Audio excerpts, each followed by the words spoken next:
Lunch. No one's going hungry at school today. The government sent canned meat, rice, potatoes. The bakery sent loaves of bread, and Scotty Moore, George Knoll, and Willie Harkins brought in milk, fresh creamy milk straight from their farms. Real lunch, and then stomachs full and feeling fine for classes in the afternoon.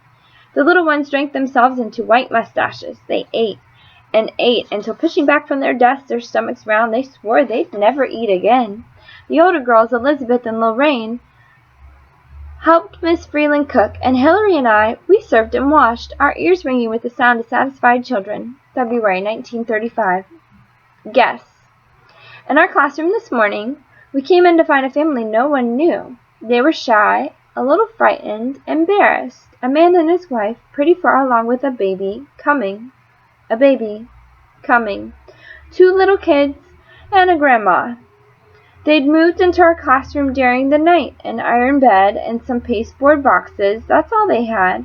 They cleaned the room first and arranged it, making a private place for themselves. I'm on the look for a job, the man said. The dust blew so mean last night, I thought to shelter my family here a while.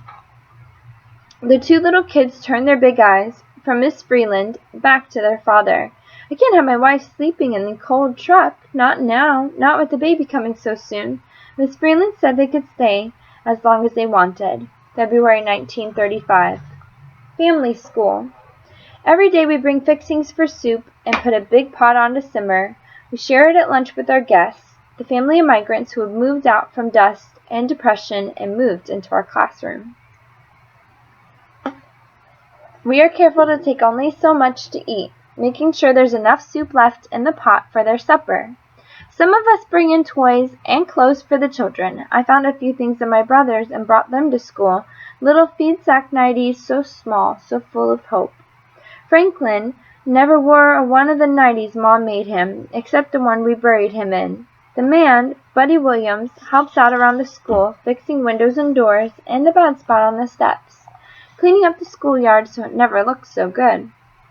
Grandma takes care of the children, bringing them out when the dust isn't blowing, letting them chase tumbleweeds across the field behind the school. But when the dust blows, the family sits in their little apartment inside our classroom, studying Miss Freeland's lessons right alongside us. February 1935. Birth.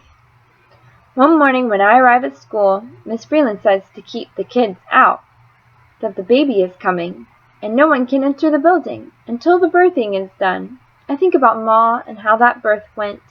I keep the kids out and listen behind me, praying for the sound of a baby, crying into this world and not the silence my brother brought with him. And then the cry comes, and I have to go away for a little while and just walk off the feelings.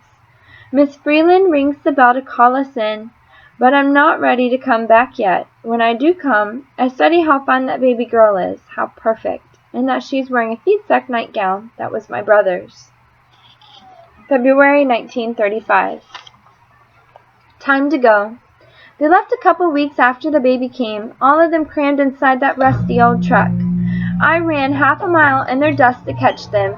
I didn't want to let that baby go. Wait for me, I cried, choking on the cloud that rose behind them, but they didn't hear me. They were heading west, and no one was looking back. February 1935.